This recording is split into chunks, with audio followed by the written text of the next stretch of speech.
أعوذ بالله من الشيطان الرجيم.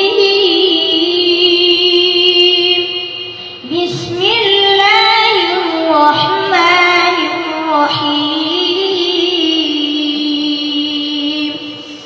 سبح اسم ربك الأعلى الذي خلق فسوى والذي قدر فهدى والذي أخرج المرعى فجعله غثاء أحوى سنقرئك فلا تنسى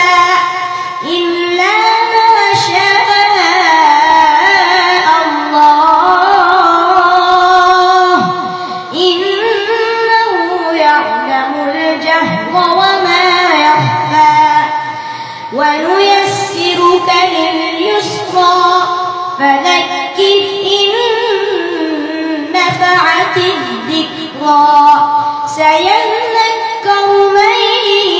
يخشى الذي يصلى ويتجنبها الأشقى الذي يصلى النار الكبرى ثم لا يموت فيها ولا يحيا قد أفلح من تزكى وذكر اسم ربه فصلى بل تؤثرون الحياة الدنيا والآخرة خير وأبقى إن هذا لفي الصحف